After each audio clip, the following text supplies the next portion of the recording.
Salut à tous, j'espère que vous allez bien. En tout cas, moi je vais bien par la grâce de Dieu. Je suis vraiment heureux d'être de retour parce que depuis un certain bout de temps, je n'ai pas posté de vidéo. J'avais un petit problème de connexion avec mon opérateur, donc le problème vient d'être résolu. Je pouvais bien voir les matchs, j'ai vu tous ces matchs-là, que ce soit celui d'Arsenal, City et autres. Je les ai vus, mais je ne pouvais pas les débriefer étant donné que j'avais ce problème. Maintenant c'est réglé, j'espère pouvoir réaliser plus de vidéos ces jours-ci.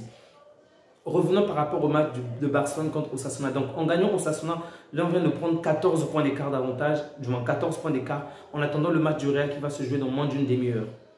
Ok, qu'est-ce qu'il faut retenir de ce match? D'ailleurs, une fois de plus, notre équipe a souffert. Vraiment, on a galéré, vraiment galéré. On a eu du mal à marquer, on a eu du mal vraiment à avoir des actions franches, s'il faut le dire ainsi. On a la domination, on a le jeu qu'il faut, mais offensivement, ce n'est pas encore ça. Face à une équipe déjà amoindrie depuis la 26e minute, je crois qu'à la 26e minute, un des joueurs de Osasuna, je ne me souviens plus du nom, a obtenu le carton rouge. Ok. Une équipe qui ne peut pas se donner à fond parce que, disons-le clairement, Osasuna n'a pas sorti toutes ses armes plus qu'elle a une finale à jouer le samedi contre le Real de Madrid. Donc, elle ne pouvait pas se donner à 100%. Elle a fait le nécessaire pour pouvoir préserver certains joueurs afin de jouer le samedi. Mais lorsque tu vois notre prestation, vraiment, tu es déçu. Individuellement, il y a des joueurs plutôt intéressants comme Araujo. Bon, Ter Stegen n'a pas vraiment été mis en danger aujourd'hui, donc difficile de l'évaluer. Même s'il a quand même fait dans l'ensemble un bon match avec deux petites erreurs de relance.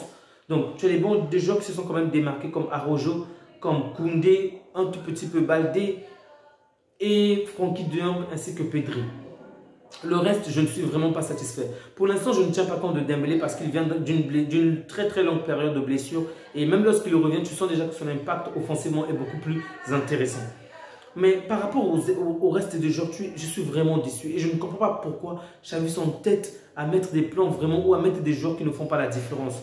On a vu Sergio Busquets pendant plus de 60 minutes. Rien réalisé, vraiment il n'a réalisé aucune action dangereuse. Sinon, la perte de balle devant la surface adverse. Sachant que lorsqu'il perd la balle, il n'a pas la vitesse pour retourner. Je ne sais pas pourquoi on s'entête toujours à le laisser jouer pendant 90 minutes, pendant plus d'une demi-heure de jeu. Pendant plus d'une heure de jeu, pardon. Je ne comprends pas pourquoi. Je sais que c'est son ami, c'est son pote. Ils ont joué pendant longtemps ensemble, mais il y a des moments qu'il faut vraiment être impartial. Tu as des joueurs qui font vraiment le taf. Tu as un Pedri qui fait de belles relances, qui fait de très belles passes. Tu as un Frenkie de Jong qui lui aussi se projette bien avec de très bonnes passes. On a parfois juste, on n'a plus besoin d'un autre créateur. Ok, on a déjà ces deux joueurs-là, ça suffit. Mets-nous un gars de box-to-box comme Kessié. Mets-nous un gars différent de Busquets qui est déjà éclaté. Mais Xavi continue, il s'entête encore et encore. Aujourd'hui, j'ai vu pas mal d'actions, mais de Ansu Fati, je suis encore déçu de sa part lui aussi. On se plaint qu'il n'a pas de temps de jeu. Ok, aujourd'hui, Gavi est sorti, je crois qu'il a eu une petite gêne. En tout cas, on l'a sorti aux alentours de la 30e minute. Du coup, Ansu Fati est rentré très tôt dans le jeu. Mais il n'a fait aucune action vraiment dangereuse. Sinon, nous empêcher juste de marquer avec l'action de... Il s'appelle comment déjà? Avec l'action de Pedri. Décevant. Mais bref. Je ne sais pas si c'est la confiance, si c'est quoi que ce soit, mais en tout cas, il n'a plus ce truc-là qui lui permettait de faire la différence avec une action ou deux actions. Il a énormément d'actions, il ne parvient pas à faire la différence. Lewandowski, on sent très bien qu'il est, je ne dirais pas en colère, mais ils sont la pression parce que le Benzema s'est vraiment rapproché de lui. Je crois qu'ils ont à présent juste 2 buts d'écart. Et on ne parvient pas vraiment à le trouver. Lorsqu'on le trouve là, par exemple, dans ce match, il marque, mais Ferran Torres était hors jeu avant. Donc, alors que son impact dans l'action n'a eu aucun, vraiment, ça n'a changé pratiquement rien.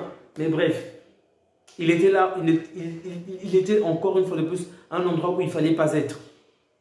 Dans l'ensemble, c'est carrément la continuité, hein, ok? Donc, Barça qui ne marque pas énormément, qui déroule le jeu mais qui ne parvient pas à faire la différence.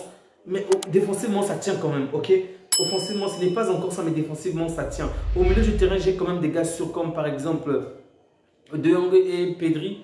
Mais je pense qu'on doit mettre davantage, en fait, les pousser davantage à tirer. On a eu énormément d'actions devant la surface adverse, mais pas vrai. Je crois qu'on a eu quand même un ou deux tirs à distance. Alors qu'il y avait tellement d'occasions où on pouvait tirer, mettre cette équipe en danger. Alors qu'ils étaient, je répète, ils ont joué à 10. Pendant plus d'une heure de jeu. Et lorsqu'ils avaient quand même des actions franches, tu te rendais compte, du moins lorsqu'ils avaient des actions, tu te rendais compte qu'ils arrivaient quand même à faire le nécessaire, à transformer ces actions-là. voir tirer à distance et mettre notre défense en danger. Vraiment, on a eu pas mal d'actions où on a vraiment été en danger grâce au tir à distance de l'adversaire. Chose que nos joueurs ne savent pas faire jusqu'à présent. J'espère vraiment que Xavi va prendre le temps soit d'entraîner ce joueur-là afin qu'il puisse davantage tirer à distance, donc de loin, ou mettre d'autres joueurs qui sont aptes à le faire parce que ceux-là vraiment me déçoivent. Un excellent but de la part de Jordi Alba qui est entré en fin de jeu. Voilà. Il a marqué un très bon but de l'extérieur du pied, vraiment rien à dire, c'est juste magnifique. Que ce soit la passe de De Jong, parce que Lewandowski qui relance la balle au centre de la surface.